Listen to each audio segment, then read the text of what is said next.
Welcome to Death and Aliens, an in-depth look at horror and sci-fi TV from two friends who vaguely know what they're doing. I'm Courtney, MK. and how are you? I am okay. I'm getting there. Um, I got my engagement photos back. I haven't shared any publicly yet. Not because they're not beautiful, but because I got them back and then about 45 seconds later my car stopped working and I thought I was gonna fail my grad classes. So it was not. Priority. But But I got them back and I have designed my save the dates and I just have to order them. So that's really exciting. That's Uh, very exciting. and I got my first ever 4.0. Oh, congrats! Yeah. So proud of you. One of my classes I got 100 and the other one I got 101.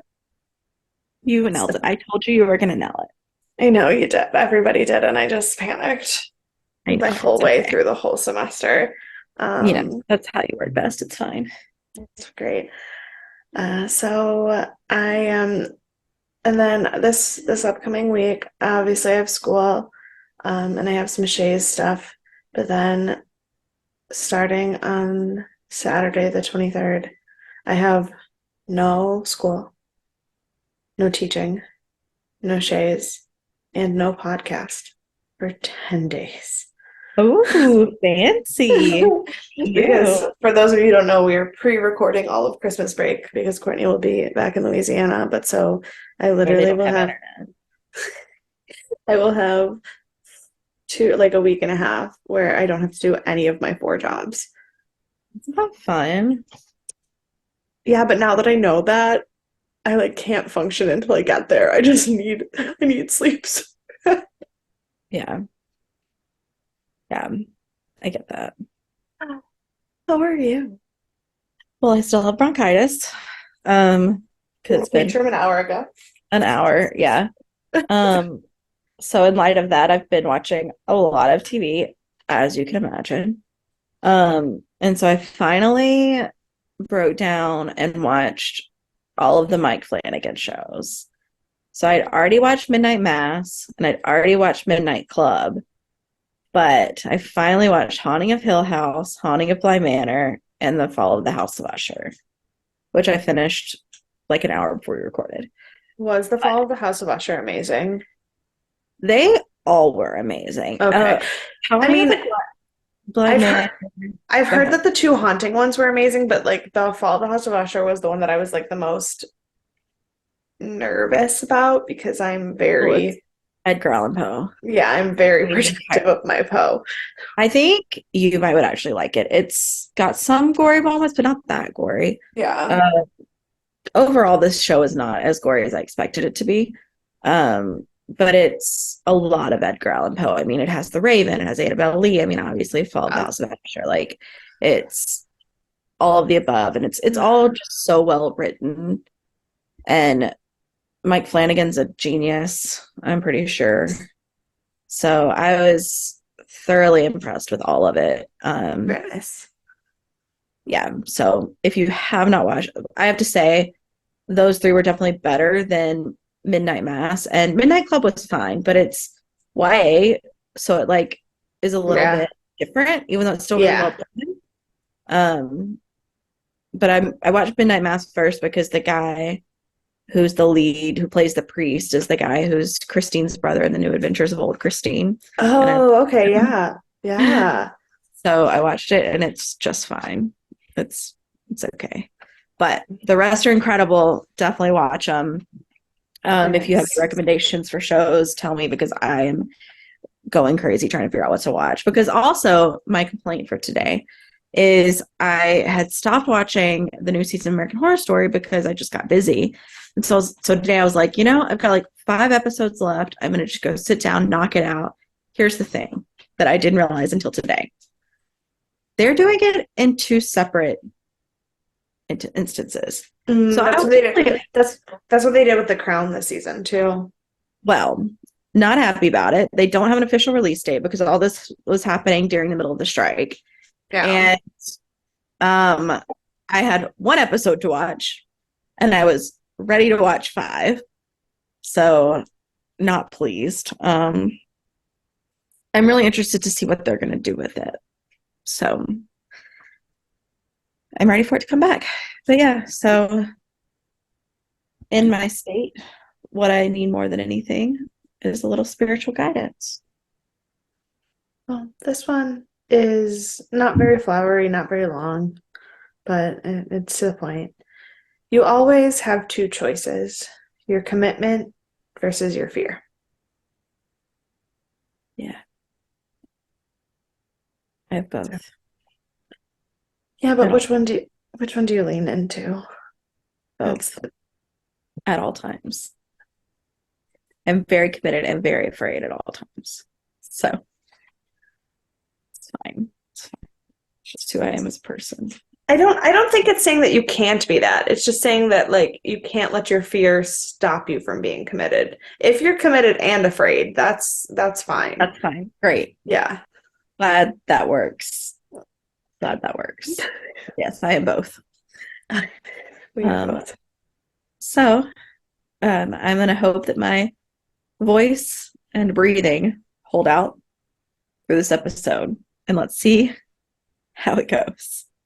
Today, we are wrapping up our Exorcist series. I can't speak either, apparently.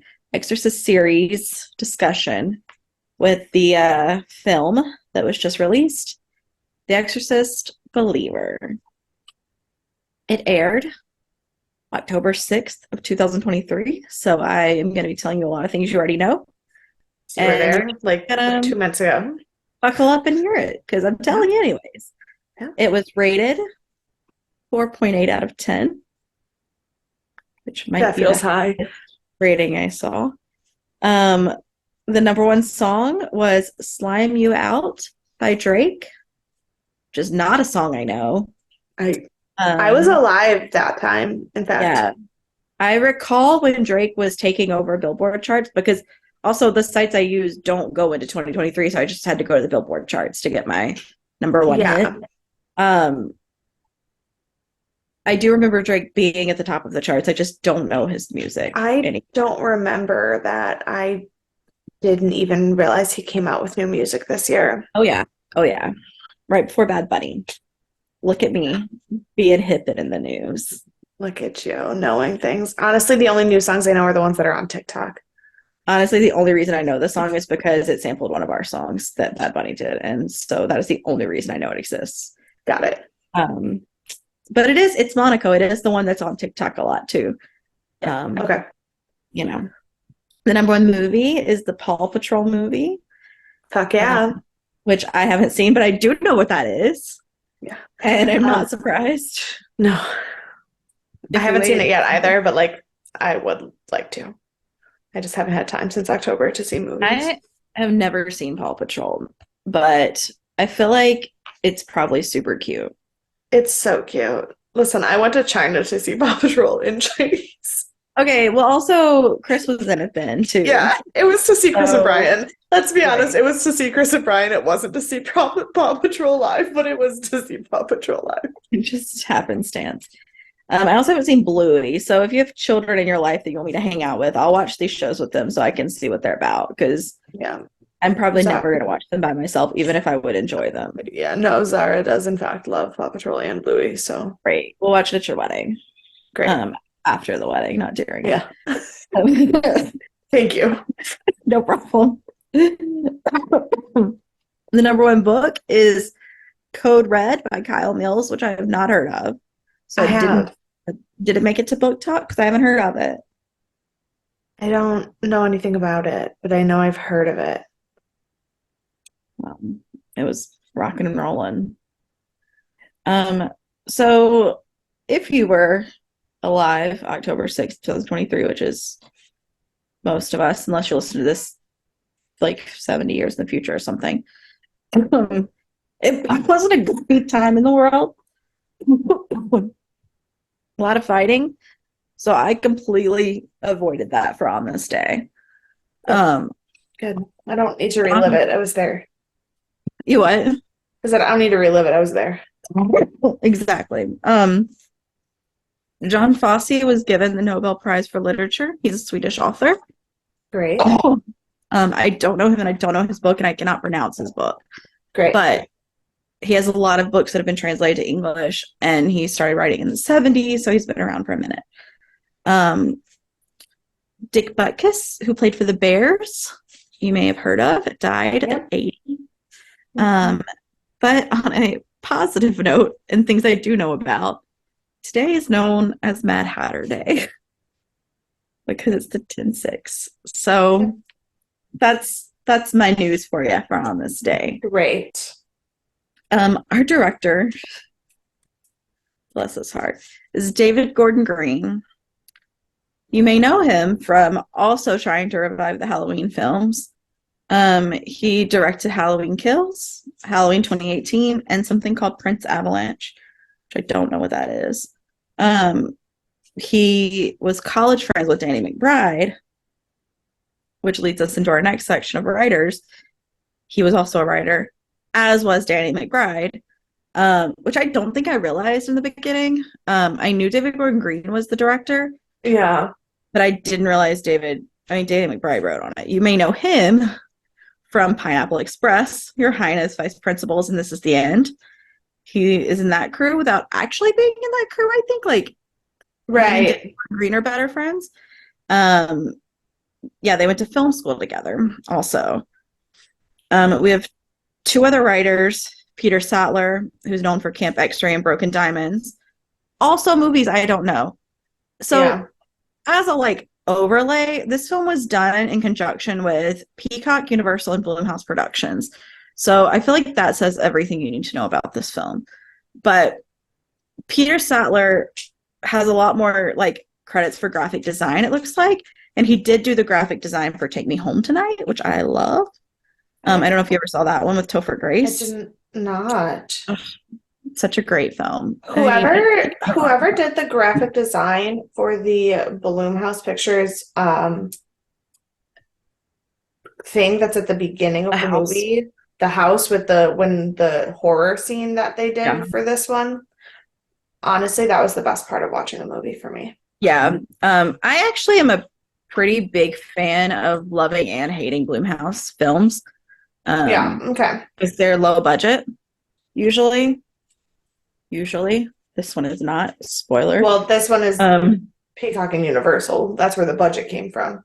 yeah. And they were making a low budget movie with budgets.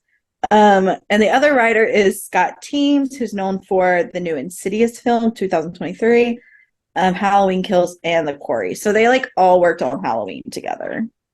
Okay. This is the we're gonna remake horror crew, for better or for worse. Also the editor is Timothy Alberson, who also worked on the Halloween films with them. And then he's also known for Jumper, Equilibrium, and Unknown. So Right. I don't know how much you know about Blumhouse or any of these remakes, but I actually heard Halloween 2018 was one of the better sequels of Halloween or one of the better remakes of Halloween. I just haven't seen it yet. But me and many others wish they'd stop. Well, here's the thing. I think I just pulled up some lists of some of the things that they are attached to. And the thing is, they have some great movies that they have done. And they Sure. were the producers of Get Out, which is one of the best movies, I think, ever. And Black Klansman and Whiplash, which are all phenomenal Oh, for films. Blumhouse? Yeah. Yeah, not these people, no, but Blumhouse, yes. But yes. Yeah. But even no, not those people. No, the production company. Right.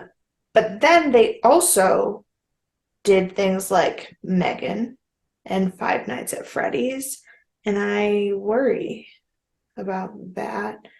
I liked Megan. I don't know what to tell you. I have yet to see Five Nights at Freddy, but I will watch it. Yeah. I just have. But yeah, no, I like the idea of low budget, good horror. I mean, because in the beginning, that's what horror was. Like, you think about the original Halloween movie and the fact that it had a budget of 42 cents and a French fry. Like, Mhm. and so that is good if you have an original idea. If you're trying to do Right. low budget horror and all you're doing is yanking other people's ideas and redoing them to update them, it's not good. No. Because so I called Dan after I got out of work and I told him that I was very nervous about doing this podcast because I did not want you to have enjoyed the movie. Um, because I did not like it. Just let's get that out of the way right now. I did not enjoy it. And he asked why. And Dan is not a horror person. But the only things I could come up with it for him was that A, I did not find it scary. Yeah, no, it And was when not. it did start to get to the quote unquote scary parts, because part of it was that not only did I not find it scary, it didn't attempt to be scary for far too long. Like Well, can I tell build you? up, the build up was too much. Yeah. When I watched the scene on Big Brother with the Exorcist house, that was scarier than watching this. Correct. No, literally the episode of Big Brother that featured the girls in the Mhm. show was fucking terrifying compared to this movie. Yeah. Um, but the when they did get to the scary parts, I said my problem was it was nothing. I was like, for coming out in 2023 and being this whole big thing, zero option or zero choices that they made were things I haven't seen before. Yeah. And I don't even watch exorcism movies, and I've seen it all before. It was unoriginal. It was attempting to do something like political and social and religious oriented while also still being a horror movie, but it didn't succeed at the things it was Right. attempting to do. And the thing is, like, horror films do that a lot. They make a lot Yeah. of political statements, a lot of religious statements, but Yeah. they lean into it when they do it. You know they're doing it. And this way, it Well, was like you knew that they wanted to do it, but they didn't have enough conviction one way or another on anything. Like, and like obviously, like I just said, I think Get Out is one of the best movies of all time. Get Out was nothing if it was not a intense political and social statement. yeah, It literally didn't have a plot outside of that, and it was right. still fucking terrifying. Cabin in the Woods literally was a social commentary beyond all belief. Um, Even the Exorcist TV show, while it had its flaws, one of the things that if you listen to the podcast, you'll realize is that Courtney and I went on massive tangents about the actual like predicaments that the Catholic Church is in, because what it did a great job of was being an actual commentary on the faults of the Catholic Church Yeah. without like attacking religion. Mm-hmm. This there was the whole, I mean, we can get into it when Well, we actually get in. we'll get more Let's into get it. Yeah. actually into the movie because I have so many things to complain about. Yeah. There were a few touches that I appreciated. Yeah. I also noted those down because there were a few.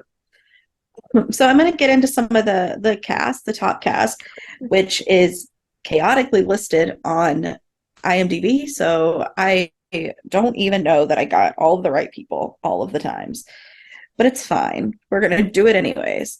Um, so if you didn't notice, Jennifer Nettles plays the mom I of one of did the. notice that, and I was very confused on that also. So she's been doing Broadway stuff, but she hasn't been doing like, I think she's been trying to get more into film and TV stuff, but like she just did Waitress off Broadway. Right, but everybody And did so, Waitress. Like I know right. I Anyone who could sing did Waitress, right? Like, right. But I so, was and she's like, done a couple other things, like other theater shows that I didn't write down, but yeah, but I just unfortunately for her, her face is insanely recognizable. And so like I didn't believe her as anything else. I was just like, is Jennifer Nettles the mom here? yeah, but she also like wasn't as like an intense actor as I felt like she should have been for the moment. I wanted Yeah. more from her. I wanted more from her. Yeah, Um, for sure. and then we have Raphael Sparge, who plays Pastor Don, who's known for Once Upon a Time, Archie Hopper, which took Yep. me entirely too long to figure out why I knew his face. I was like, I know him more than I know anyone else here, I feel like. I can't tell you Yeah, why. because it was Hopper. He also was in Risky Business, which I didn't realize. I guess it's been a minute since I've seen that.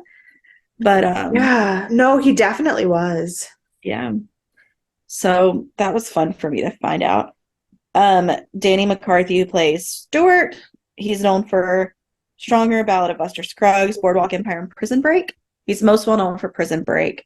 Um, I haven't seen Whatever. those things, so I'm Me either. sorry. And then we have the two girls, Lydia Jewett, who plays Angela Fielding. She's known for Good Girls, Fill the Beat, Hidden Figures, and Grey's Anatomy. She plays Nora Hillridge, which means nothing to me. That But is her a top hundred. four. Yeah, it's 100% only like a guest role that she was Yeah, in like one time. Don't yeah. have any. I don't really know why I was listed other than they were like, you need four here. Um, Yeah, but that's yeah. usually why I only write the top three because the fourth one is always just like, why the fuck are you still up there? Depending on the person, it's always just kind of a cop out. Yeah, Um, Olivia O'Neill played Catherine, so she played the other girl. yeah. This is her only credit on IMDb. Which is So so weird because she looked familiar to me. yeah, Like, I and thought she was. I don't know if it's just that I had seen this fucking Preview so thing many preview so many times. times. Yeah, maybe so. It kind of looks like the Oh, girl okay. from is it Hereditary, which I haven't seen, but I've seen Mm, that trailer too many times. um, sorry, I just looked up the character Hmm. for that she played in Grey's Anatomy, and she was a little girl who was when Alex was working with kids, and she she needed surgery on her pancreas for insulin, and she sabotaged her own surgery because she was scared. Oh, and then did she die? No, I don't think Oh, so. well, that's good. It's good that she didn't Yeah, die. yeah. Um, so then we have two more stars who have been in a few more things. Starting with Anne Dowd, who played Anne or sister. Sister Mary Xavier. Yeah. She's known for Compliance, Hereditary, Garden State, and the Manchurian Candidate. Okay. She was pre-med in college, but then she did like acting in college and was like, I'm just gonna do this, I think, instead. Like she did all 4 years pre-med and then just like went into acting. I was like, good for you. And We just had one of those on the on Stargate the other day. yeah, your commander guy. Yeah. Yeah. And then she is also one of the only people to have a guest spot on all four Law and Orders. Ooh, that I know. is interesting. I mean, Fun. everyone who exists was on Law and Order. Like, Right. you look at like if you go to a Broadway show and you like look at anybody on Broadway's credits, it'll be like theater, theater, theater, TV, Law and Order, SVU. Like, and that's it. Yeah. But 100. doing all four of them is Pretty something. impressive. Yeah. And then last but certainly not least, my husband, who is currently married, but maybe not forever, Leslie Odom Jr., who plays Victor Fielding, the light of my life and the only good thing about this movie. He is, of course, known for Hamilton, One Night in Miami, which I don't know that, Central Park, and Murder on the Orient Express. Central Park is hilarious if you haven't watched it, by the Yeah. way. It's an Apple TV show, but it's that I always forget about. It is so funny. Um, so he actually got his Broadway debut playing Paul in Rent, and he was in a class, his freshman class at Carnegie Mellon was included Josh Gad and Josh Groban. So he's in good company. Yeah, I'm trying to think of what else did he do? I mean, I know he was on Grey's Anatomy, but He's been in everything, yeah. like ever. Um, Oh, yeah. he did the Encore's production of Tick Tick Boom. Oh, I haven't watched that one yet, but yeah, No, no, not the movie. The not Encore. the That's movie. what. Not the Oh, movie. okay. Encore's like City Center, like the Lincoln Yeah. Center productions. He did the Encore's production of Tick Tick Boom with Lin-Manuel Miranda, which is how we met Oh, him yeah, before, yeah. and that led to Hamilton. Gotcha. Gotcha. I forgot. I always forget about that production of it. But it's because I haven't seen it. All right, and so Yeah. it's time. Let's get into the film. So we start in a foreign land. It's the Dominican Republic, but it's meant to be the No, Dominican. No, it's not.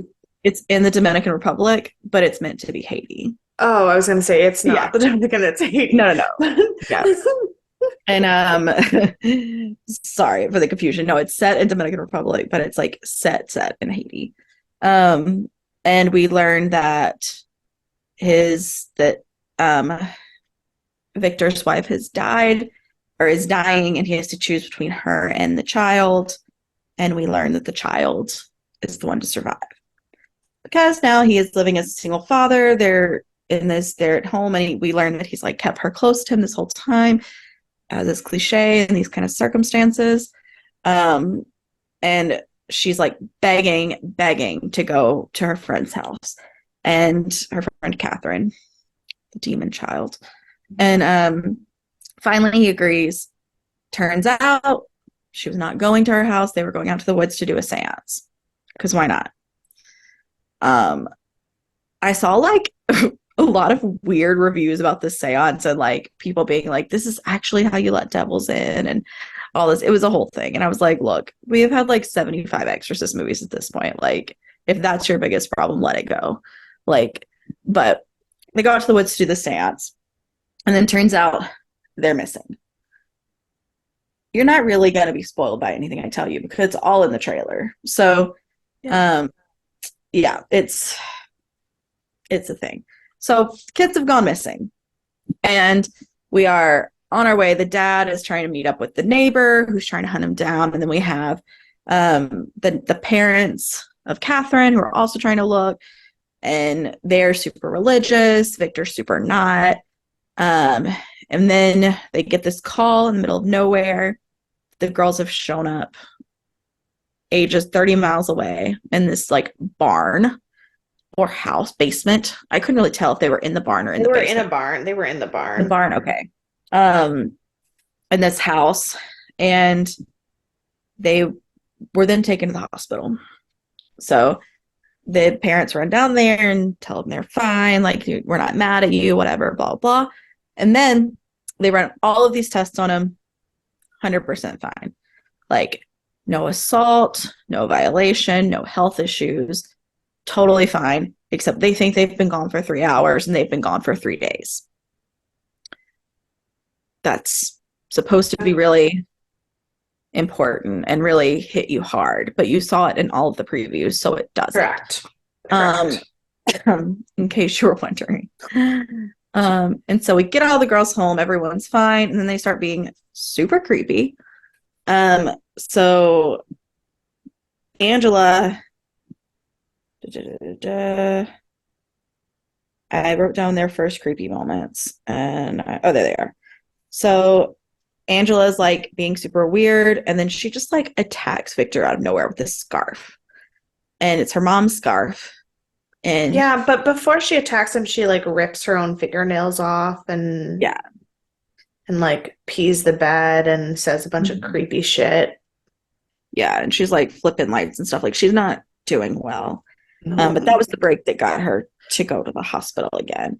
And then Catherine is at church and like taking her shoes off and not being a good church girl, and then leaves to go break everything in the church, it seems like, and bloody herself, and then come back in just saying the body and the blood over and over and over. Yeah, and she over. broke the communion table and dumped all the communion wine on herself. Yeah.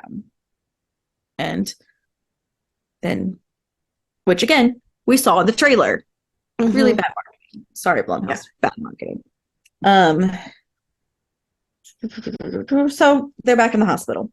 And we know that Angela is really the star of this show instead of Catherine, as much as we may not have believed it. Because when Anne, her nurse, goes to talk to her, she turns into a demon who starts telling her about, she calls her sister Mary Xavier, which would have been, we learn later, would have been her nun name had she been confirmed, but she wasn't because she got pregnant and had an abortion instead. And also, Angela knew that. And we learned that she had never told anyone ever before either of these things, her name or about the abortion or anything. Yeah. And so she's like, totally a demon, 100%, no question. And so that's what she goes and tells Victor. And that's where we really learn that he just like doesn't believe in God. He's like, God took my wife, all this stuff, blah, blah, blah, blah. Typical reasons why people don't believe. Right. But you see that he starts a little bit when she tells him all of her back history. And she gives him the book that Chris wrote, Chris McNeil. Bless her soul. So we start seeing these interviews that Chris had done. He's watching them all and like looking through the book and trying to figure out what's going on. And at the same time as this is happening, Sister Mary, which is what I call her, even though her name is Anne and she was never confirmed, Sister Mary goes to Father Maddox and tells him her concerns. Mm-hmm. She's like, we have a problem. Like, this person needs help. And then on the flip side, Victor finally goes to talk to Chris. And he's like, okay, I'm going to go do this. So she's at the church. The church is like, we can't do this. It's bad for everyone. Not that we don't believe. It's just too dangerous, too difficult. Not good. We can't do it. So he goes to Chris, and Chris is like, yeah, everything happened. It's good you don't believe because you don't want to believe in the demons or whatever, because that gives them no power. And I was like, I don't think that's how it works. But okay. Yeah, no, that felt weird. And so she's telling him, she's like, yeah, I was totally there for all of it. It was bad, but I never like saw my daughter's exorcism. I just, was around when it happened, which is true. And people thought was not, because the one time she was in there when they went to do the exorcism, she ended up running out screaming or running out crying. So she was never actually in the room during an exorcism. Like, she saw bits and pieces. She saw when Regan was like a hot mess in between bouts of it, but she was never in the room during the exorcism. That's 100% true. Yeah. And so she was like, I don't want that to happen to other people, blah, blah, blah, blah. And she was like, I can't save my daughter and I don't know where she is. I never heard from her again because I wrote this stupid book. Yeah. Which we know. We know all of these things already. But he ends up bringing her back with him. And she walks in and she's like, it recognizes me. Which it doesn't. No, it does. It did. But it shouldn't, because this is a different demon. Yeah, but the demons are connected. They talk. Yeah. We saw that on the show that they talk to each other, but it did recognize her because it was scratching Regan's name into the thing on the bed. Yeah.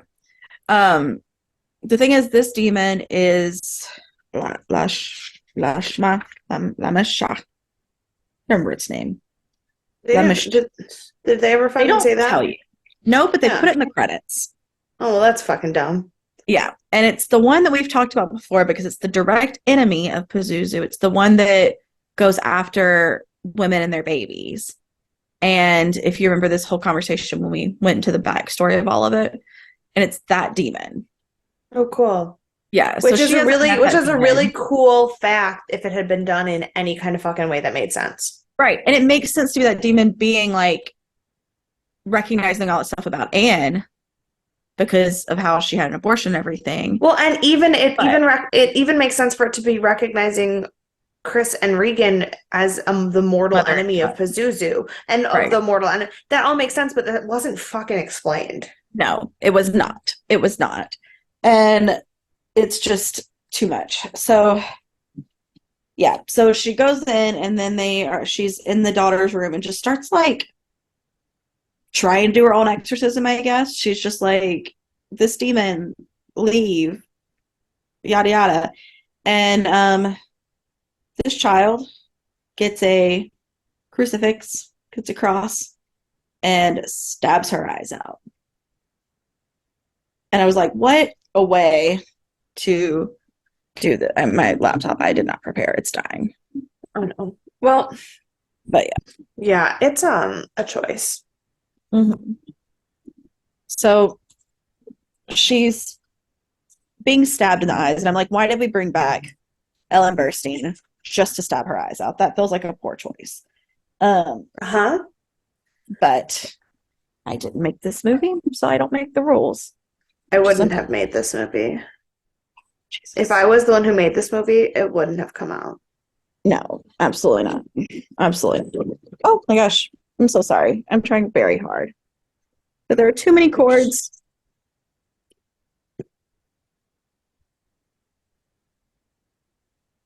Okay, all right. All right. All right, back in action.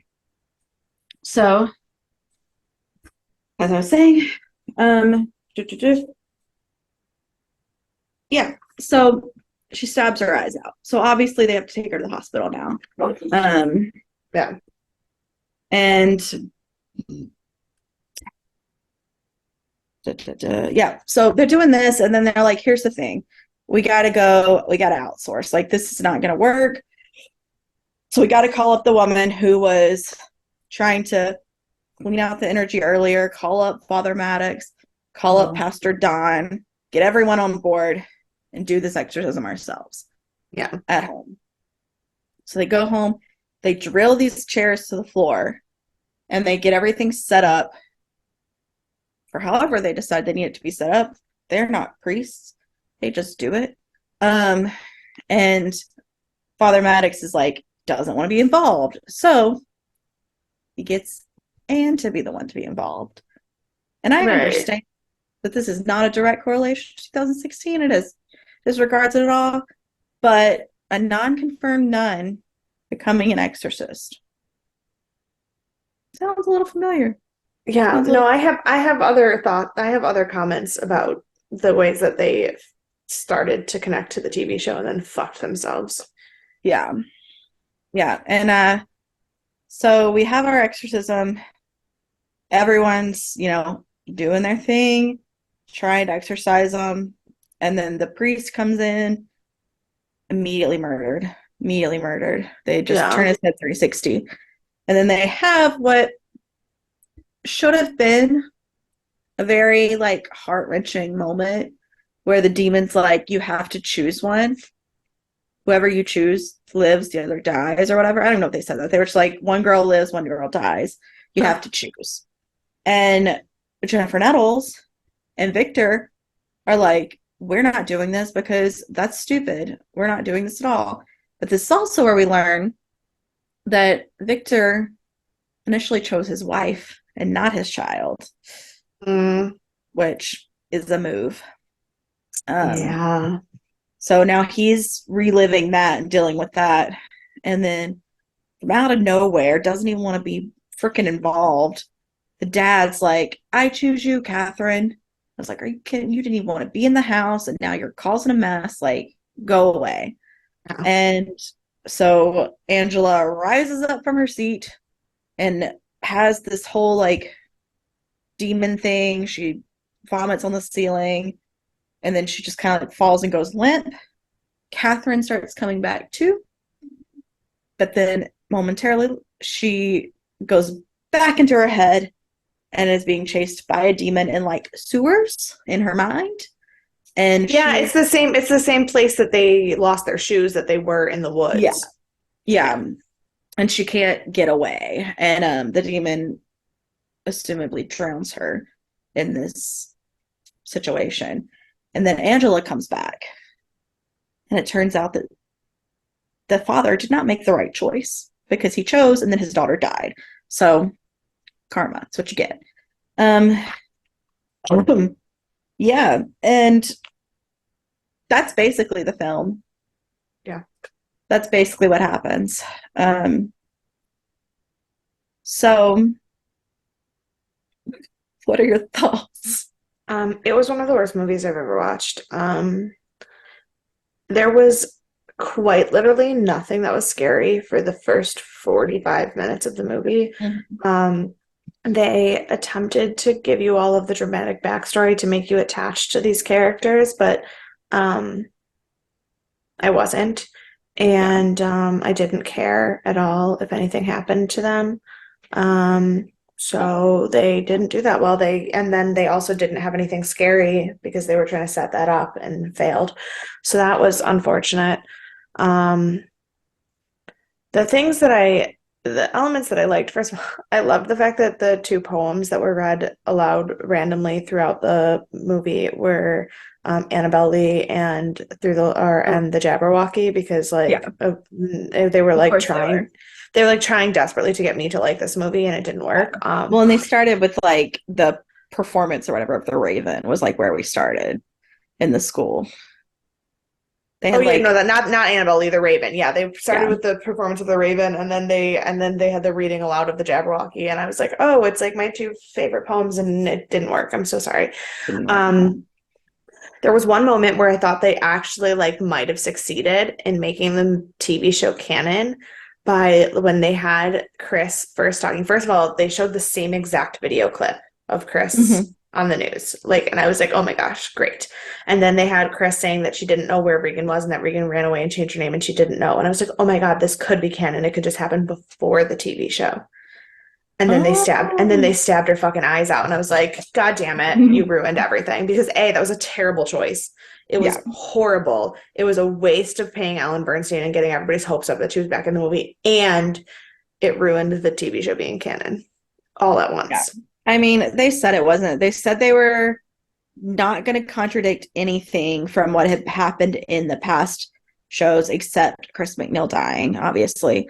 Um, so I don't think they contradicted anything, See, but but I it's think like that they didn't say anything. if they would have just left it as that, it could have literally taken place between the original movie and the TV show and not had to contradict or break anything. And Yeah, then they went for the shock value of the stabbing out her eyes and it didn't work. no, it didn't, and I don't know where Because they're in a going. moment like that, a character like Chris McNeil, an actress like Ellen Bernstein, in a moment like that, I should be horrified and upset. And Yeah, literally the only thing I was thinking was, damn it, it's not canon now. That's I did not feel 1 ounce of anything for Ellen Burstyn or Chris McNeil in this whole film, and I was so bummed because that was supposed to be like a big thing, her coming back, and like it wasn't. It wasn't a no. big thing, even though they like brought Linda Blair in at the very last second to give her a hug before the movie ends. Like Yeah. it No, and didn't. they It didn't had matter. and then the other thing that really bothered me was they had all of this like really intense like first of all they talked about the Catholic priest and the nun and everything but then they also like went really into like how religious the family was with like Southern Baptists basically and then Hmm. they had Dr. Bahidi or whatever who was like going into like root magic and ancestral like African magic and everything and they took large chunks of time to explain religion and then like Yeah. they had like Chris's character like going into like, oh, when I studied the exorcisms in this culture and this culture, and they like probably a good 15 minutes of the movie was explaining why exorcism isn't only Catholic Yeah. and but for why? Like Right. what did it accomplish? Yeah. Not No. I what ended up happening, what ended up saving them was none of the magic, none of the religion, none of any of it. no. It It, was a it parent making a wrong choice. yeah. And like one parent making a wrong choice and one parent making a right choice. Like that was the answer. So like you Right. wasted 20 minutes to talk about all religions are the same, love everyone, but also it doesn't fucking matter. Right. And like, what's the lesson to be learned? Because like normally you'd think like, oh, especially the way they set up Victor, it's like, oh, he went back to God. Like he found God in this like no, like it was just a parent was like, I choose you, and then it was over. Like Yeah. no one learned anything other than not, I guess, don't be selfish. Like, but like you Right. learn that in kindergarten. That's not what you learn in exorcism film. So Right. It I was don't know. It was and then rough. like it had a happy ending, which didn't fucking make any sense because why would you have an exorcism movie with a happy ending? Like that's like give me some Well, ounce. you have to remember that this is going to be a trilogy. Um, I sure fucking hope it's not. Like at well, this it point, is. no. And I It's understand that that was the intention, but at this point, are they really going to go make another movie? so here's the thing. They paid $400 million for a distribution deal to secure the rights and to secure and under the guise that they would agree to make it a trilogy. So they're under contract to make it a trilogy based on the distribution rights. Please don't watch the last two. Like, don't give them any money. Have them be the worst performing movies in the box office history ever, because this Yeah. was so bad. It was garbage. But they did say, like, even before the movie came out, they were like, even if this movie is terrible, like, there's two more. They have to have the two more because of contract. So Yeah. But there wasn't anything in the end of this movie that made me want to see a second one. Like, give me some smidge of something. I literally rewound and watched the last scene with her sitting in the classroom 3 times just to see if there was something fucking happening that I like yeah. missed. No. Like maybe someone else got a touch of the demon, or like she still had a touch of the demon in her. Yeah, like where are we going? What's the story? There isn't one. There wasn't one in this movie. No, there wasn't. Yeah, I agree that the plot was terrible. The special effects were mediocre at best. Like, acting wasn't that great for the most part. I mean, Leslie Odom Jr., of course. Yeah. Not the part because he's him. But like otherwise, and Angela, I thought the girl who played his daughter also did really well. Also, I want to give credit to the other little girl, because the other little girl had a lot more demonic acting to do. Yeah. And so, like, fine. Yeah. But everyone else, subpar. But I mean, and to be fair, child actors are always hit or miss, but the idiocy of the two little kid actors who played Catherine's siblings, who were like sitting at the church staring at her pick at her toes, that was one of the worst things I've ever watched. It's because it just didn't make sense. There was no suspense. There was no like. I paused the movie because I watched it while I was at work. I literally watched it. At one point, I paused it to go be on stage in the musical that was happening at the theater. Like, had to go walk on stage and hand them a box, like in the middle of the musical. Pause the movie. I watched this hour and 51-minute movie in probably 3 hours total, and I do not feel like there was not one moment where I was like, oh God, I have to pause it. I don't want to leave it yet. No. Yeah, I paused it because my mom called while I was watching it. And it didn't matter. I just went back to it. The only time I rewound or rewatched anything was the last scene, because I was hoping that it ended differently than I thought it did. Yeah, it did. Unfortunately. Yeah, I feel like it was such an injustice to like the original, because like at its time, the original was the scariest movie ever, and like it introduced all of these things to film, and what this movie did was just redo some of those things, but they weren't better. Like one of the comments I was reading was like, yeah, it used some of the iconic stuff, like the vomiting, all this stuff. It was like, but they did it with like CGI, and it didn't have the same effect that you get. Oh, and like when we watched the original, I was like, I don't understand. This is not that scary. But then I was like, but I also understand that I'm watching it 50 years later, and that 50 years ago, this probably would have been fucking terrifying. But I'm watching this 15 weeks later or less. Like, literally, it's what, 2 months ago this movie came out. Yeah. It's not dated. It's not dated. It hasn't been improved upon. It's 2 months old, and it's garbage. Yeah. It was not scary. And like the thing with the original, like even when it just tied you in, even though it wasn't, I don't think it was the best horror film that's ever existed, which we've talked about. Yeah. But it's better than this. Like, this just didn't have anything going for it. And I don't know. So did you see any other tie-ins? I know you said you saw some with the show, or did you already touch on those? No, I mean, I saw, so there was the Sister Anne stuff. Obviously, the young priest who believed in it, but then like couldn't do it because the church wouldn't let him, felt very much like a parallel between all of the things that we've seen so far. Yeah, like Tomas, Marin, yeah, all of it.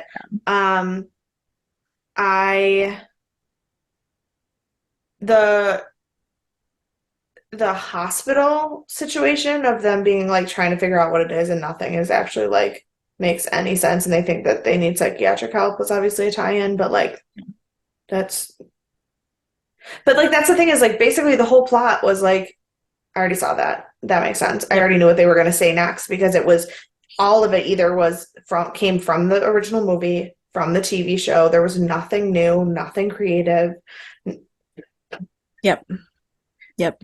And even the things that they tried to bring in and tried to be creative, like with the African culture, like or the like a Haitian Creole culture and all that, it wasn't done well. Because And they it's a didn't do shame. it. And Like, it's a, it's and like, it's a shame. It's a shame because mhm. the idea of like African root magic and like being connected to the ground and like the atrocities that like happened with slavery and like with violent deaths with like and with kidnapped people and what that could do to the soil, to the earth, to demon magic. You Yep. have a whole story right there, and that's Yeah. not what you chose to do. And who knows, maybe they'll go off on that in the second and or third film. I don't know because I won't watch Who them. knows? I will probably watch them. I will probably wait till it's on Peacock again, like I did this one. Oh. But I will probably watch them just out of curiosity because I don't know what they're gonna do or what they could do. I'll just Um, watch a trailer and then read a review because it'll tell me the whole it'll tell plot. you everything you need to know. It was insane how everything was in the trailers, and I know like people say that a lot, and it does happen more often than it should that like one of the big reveals is in a trailer, and I'm like, I don't know why you do that. Like, I get you're trying to like hype everyone up, but for something Yeah. like this, like everyone's gonna go see it. Like, you don't have to hype people up for The Exorcist, Right? especially it's the 50th anniversary. So don't show us everything in the trailer. Yeah. Um, so I do have some fun facts for you and some reviews. Great. um, so the production designer guy, I forgot to write down his name, to draw inspiration, he printed out 50 stills from the 1973 film and put them in a grid on his wall while he was doing designing. That's Um, cool. That's cool. I would have isn't loved it? that fact if the movie had been better. I feel I like I'm going to know. hate all of these trivia things because I'll be like, that's amazing and creative, and it failed. I know. Not all of them. Just hang in there. Okay. So in the very beginning in Angela's room, there's this small weird sculpture thing, and it's the exact replica of what Regan was drawing in the original film. Um, Okay. I like yeah, that. cool. I already told you about the distribution stuff. I told you about the demon stuff. So the Metacritic score was a 39, which is not very high. No. Um, the user score is 3.2, which is also not very high. Nope. Um, It sure isn't. before I read you the reviews, let me read you some of my top titles of reviews from IMDb. Stop letting David Gordon Green make horror films. 4 out of Correct. 10. 100%. Your Mother Sucks Lollipops in Hell. 2 out of 10. I Terrible. Worst film was I've ever that seen. was that a line from this movie? I don't think so. Oh, okay. I was like, I feel like that's better dialogue than anything in the movie. Yeah, I don't think it was in the film. I think they just said it. Um, I yeah, feel like it some, sounds like it came from a film though. yeah. Maybe it came from like the original or like something. Terrible. Worst film I've ever seen. I'm not giving it any stars, and they did not rate it. Um, Good, good, good, good. I and appreciate that. the power of Christ couldn't save this movie. 1 out of 10. So those were my favorite headlines. So now let me read you a few. I got a couple of reviews that spoke to my heart. David Ehrlich. Oh, Oh, go ahead. sorry. I Googled Your Mother Sucks Lollipops in Hell. It's a quote from a Nintendo GameCube game called Time Splitters 2. Oh, not related at all. Got it. Yeah. Excellent. Um, yeah. So for a review, we have David Ehrlich from IndieWire said an execrable film that's redeemed by almost nothing besides Leslie Odom Jr.'s well-modulated lead performance and the ambient sense of unease that Green casts over the story's first half. Believer is so creatively spineless and bereft of its own ideas that its entire concept of sacrilege is limited to imperiling its franchise's legacy. That was a 25 rating. That is basically exactly what I just said, except for that they It somehow is. thought there was suspense in the first half of the movie, and with that, I would Yeah. like to politely disagree. Yeah, I agree. Rolling Stone gave it a 20 and said, there are moments in this borderline incoherent mess of a movie in which fans may be convinced that its sole purpose is to try making the original follow-up. 1977's legendary god-awful Exorcist II: The Heretic looked positively genius by comparison. That was by David Fear. That is meaner than anything I said tonight, and I ripped the movie apart. I know. I mean, it's Rolling Stone. They're I not mean, I would like to known for kiss that mincing man on the words. face. I would like to kiss that man on the face. Yeah. Um, so then I have a few more things from the original people for the film. So Michael Peter Blatty, who is the son of the series creator William Peter Blatty, Yeah. bashed the film in a podcast interview, calling the film vulgar, uncreative, and pointless, a weak recreation of the original film, and also criticized the depiction of religion in the film as condescending and stereotypical. Thank you. Thank you, Yep. sir. Yeah. Um, let me figure out which one I was going to say last. Okay. Yeah. Okay. So William Friedkin, the director of the original Exorcist, 1973, famously hated the prospect of this sequel, but he was also dismissive of most of the previous successors to his movie. In an interview with IndieWire, he stated that he has never seen any of them, including the series that we just watched, and not even The Exorcist 3, which was written and directed by William Peter Blatty. Although he had loved that movie's synopsis, he chose not to direct it due to artistic differences with Blatty and didn't watch it when the vision was later compromised by studio interference. Of Exorcist 2, he saw only half an hour and called it, quote, a stupid mess made by a dumb guy, scurrilous, a horrible picture, one of the worst films I've ever seen, made by a demented mind. I would love to see his informed review of this. Well, let me give you his other review. Did my microphone change? Let me make sure it changed back.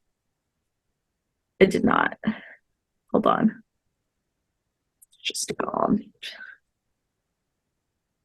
Can you hear me okay? Oh, I wait. can hear you. Yeah. Nope. It switched back. Okay, good. Um, okay, I could still hear you. It was just electronic-y. got it. So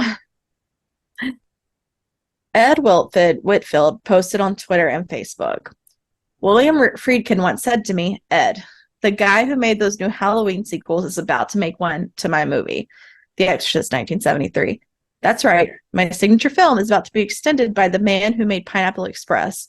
I don't want to be around when that happens, but if there's a spirit world and I can come back, I plan to possess David Gordon Green and make his life a living hell. And he actually died 2 months before the movie was released. I've never been happy for someone's death, I know. but I'm so glad he did not live to see this abomination. Yeah. It would have been rough for him. It would have been rough for him. Um, yeah. So was trying to think if there was any other redeeming qualities to this film. I don't think there were.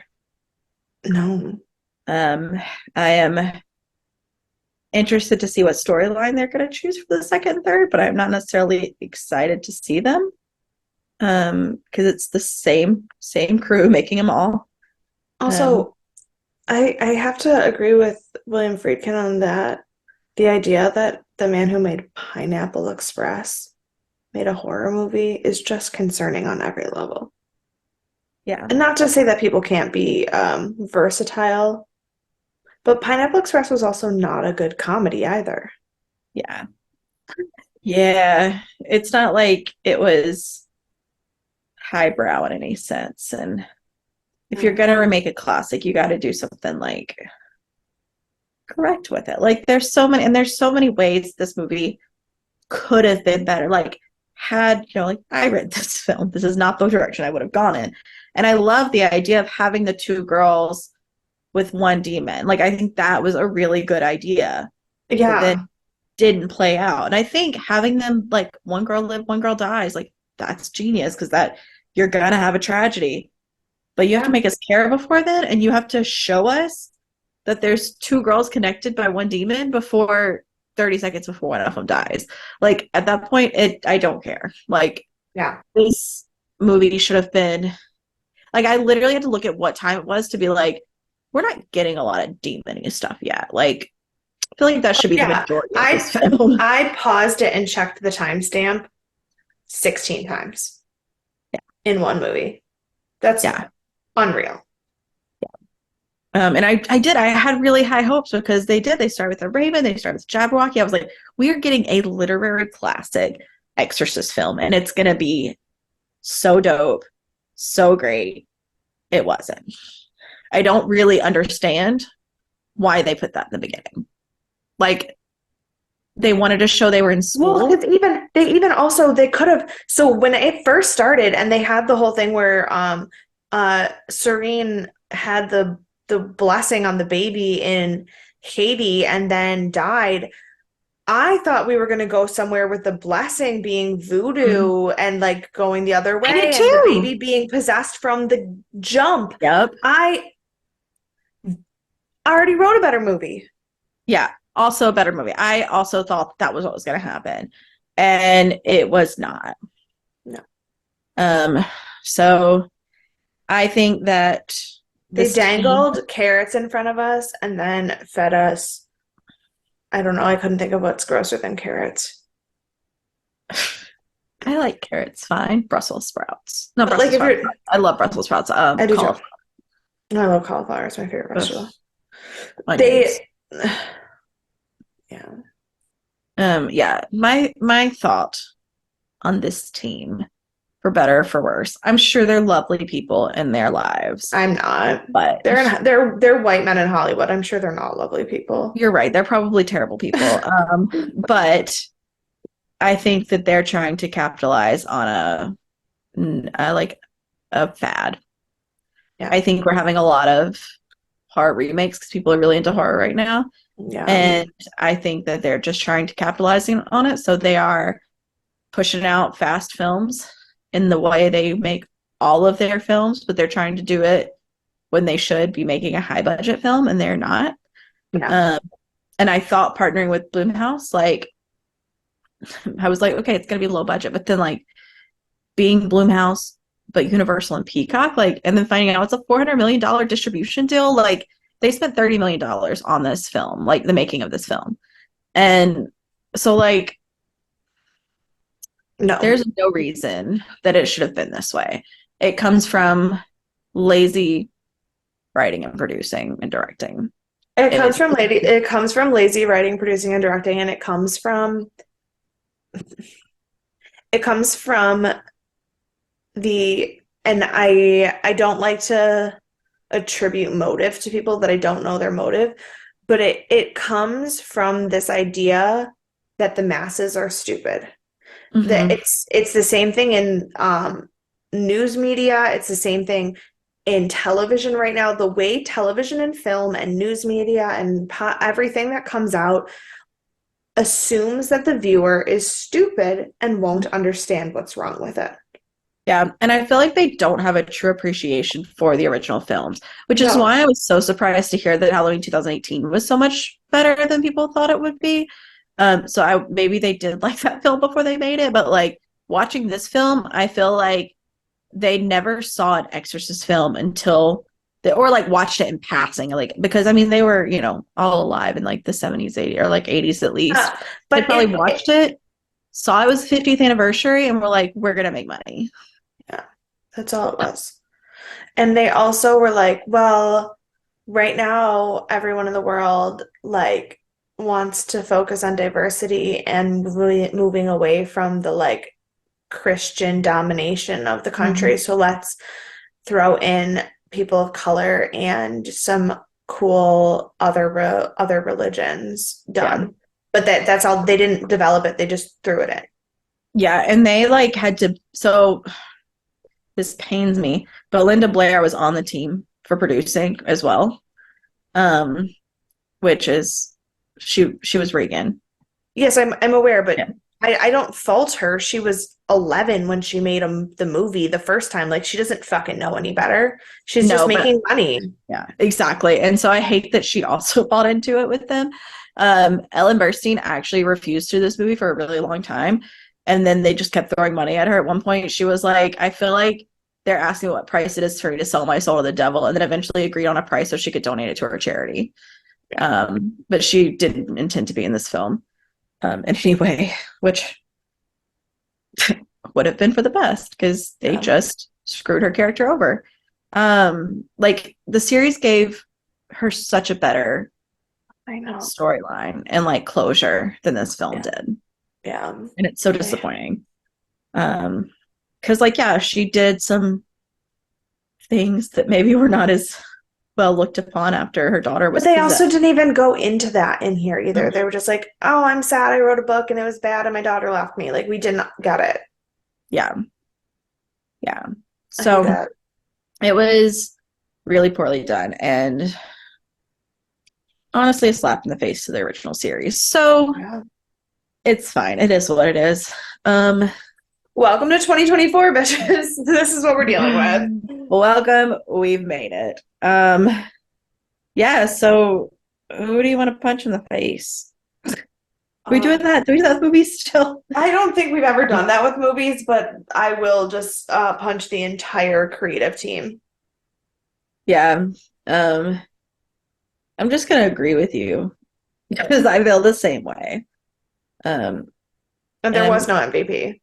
I Leslie mean, Odom that's not Jr. fair. Leslie Odom Jr. is amazing, but like, also have artistic integrity. Don't do a movie that's this bad.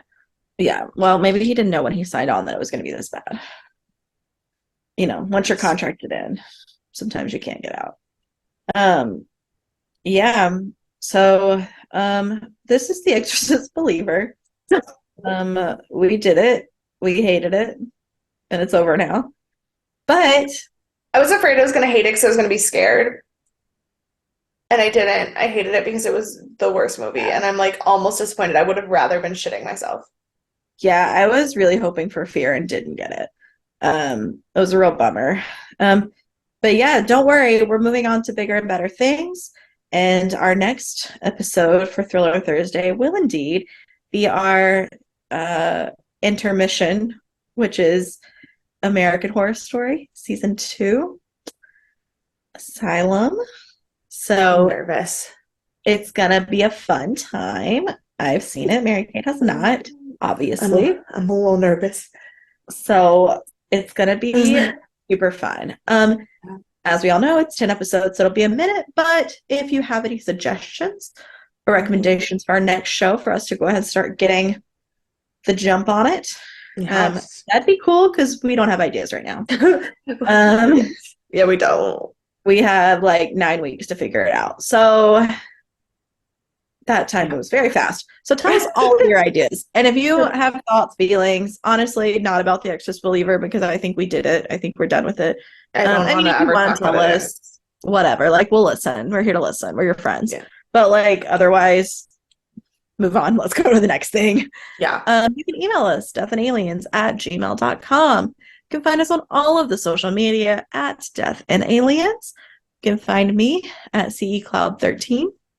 And you can follow me everywhere at EMKAY_superstar. Hopefully my bronchitis has subsided in the next 24 hours before we record again. If not, see you there. Bye. Bye.